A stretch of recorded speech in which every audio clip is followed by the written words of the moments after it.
This is a place where people take risk constantly. It's a place of innovation.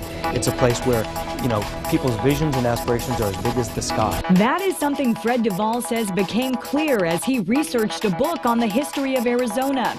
And now he wants to play a larger role in that history as governor. Duvall has already helped craft important pieces of Arizona policy, from the state's access program to education initiatives. And while Election Day is still more than a year away, Duvall is ready to lay out his vision to help Arizona soar ahead. Tonight, a familiar face seeking a new role in Arizona Politics Unplugged. And good evening, everyone. I'm Carey, Pena. And I'm political editor Dennis Welch. This is Politics Unplugged. Many of the issues Fred Duvall has faced in the past are back on the front burner now. Medicaid expansion, states' rights, energy policy, and more. And tonight, he is ready to tackle them on the campaign trail.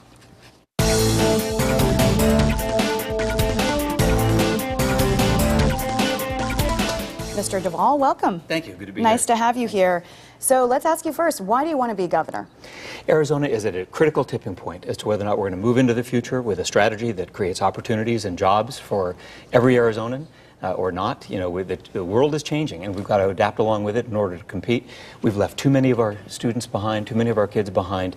There's a sense of pessimism about Arizona, which isn't who we are. Arizona is an optimistic place, and we are losing some of that, and I want to recreate a sense that we can compete in the future, expand opportunity, and give folks, particularly our students, a reason to stay in Arizona. What do you see as the single biggest challenge we face in Arizona? Is there a concise way that you can tell us that?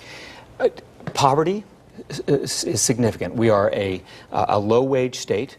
That makes it difficult, and we saw it in the recent recession, to manage the budget. We need to grow wealth. We need to create more exports. We need to sell more products outside our state to other states and to Mexico in order to grow wealth and in order to kind of prime the pump. Secondly is that we need more high-wage opportunities, manufacturing, IT, biosciences, the kind of high-end value-based products which the rest of the world buys. That's interesting, because you bring up two issues that really don't get talked a lot about in Arizona. You're talking poverty and high wage. You think a message like that's going to resonate with voters? Well, this is really about listening to the voters' concerns and identifying a strategy. These are the things that the rest of the world are dealing with.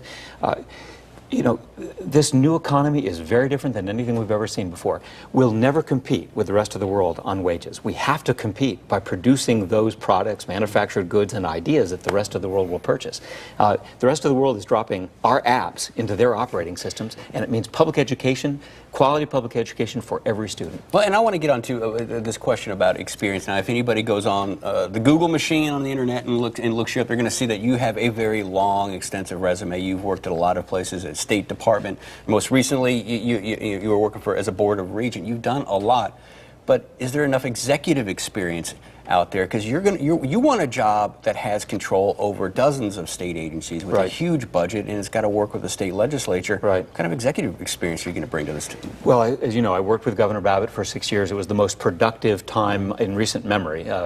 We accomplished access, the Phoenix Freeway system, state parks, record high education funding.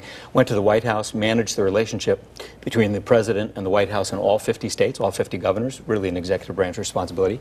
And look, the Board of Regents oversees a $4 billion enterprise. That's executive branch strategic planning, raising management expectations, holding people accountable for performance.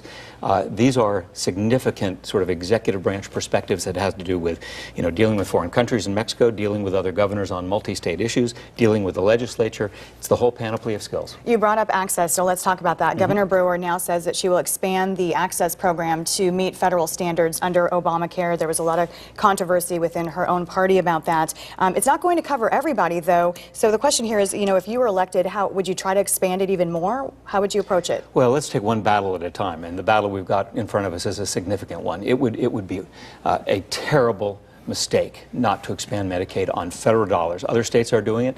We're simply sending our tax dollars to other states so that they can expand, number one. Number two, it would be immoral not to expand health care to people working class folks who otherwise would be left off the rolls and become care coming in through the emergency room that we all pay for anyway as uncompensated care. And third is that we will lose hospitals if we don't do this. Particularly the rural hospitals are slowly beginning to really suffer because of the amount of uncompensated care. The expansion will save rural hospitals across Arizona. And you brought up the Board of Regents. You worked with the Board of Regents, and you focused a lot of your energy over the years on education. Why is Arizona consistently ranking at the bottom or near the bottom? Well, it's a number of complicated reasons. We've lacked ambition. I mean, it's a wonderful place to live, but we really have to raise expectations of our students, number one. Number two is that, of course, we've taken deeper cuts on a per-student basis than virtually any state in the rest of the United States. So our schools are struggling in a significant way. And as good as teachers are, they can't succeed in classrooms that are 35, 36, 37 students, and they can't succeed without technology. We've got to give them the resources to succeed. Yeah, and I want to move a little bit back into the campaign issue again now. Can you explain to me just a little bit the timing of this? It's a long time away until voters are going to cast ballots, let alone think about this race for 2014. Why now? Why are you announcing now? Well, first, it's a big state. There's a lot of people to meet, a lot of territory to cover. Secondly, I'd remind you, and of course you'll remember, the newly elected Senator Flake was announced in February of his odd-numbered year. He announced this at this same time. That's just indicative of how long it takes to raise the money, to get around all the communities, to really sort of master all the ebbs and flows of the state. You can't rush these things.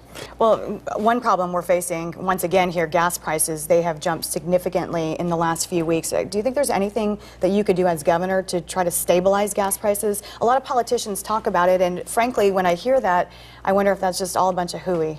Yeah, there's not much that politicians can do on gas prices. I mean, it's important to address it because people understand the pain, and obviously there's a tax component to gas, which the public sector deals with. But these are market flows that are driven by OPEC and consumer patterns around the rest of the United States.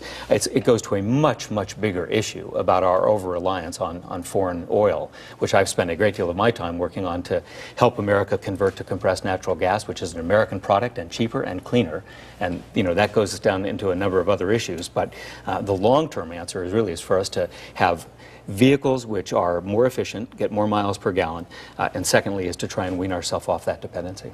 You clearly have a lot of big ideas for the state, and I know you're going to get out on the campaign trail already. As Dennis said, you're going to get a head start on that. And Mr. Duvall, thank you so much for being here. Thank you very much. Pleasure talking to you. Thank you so much.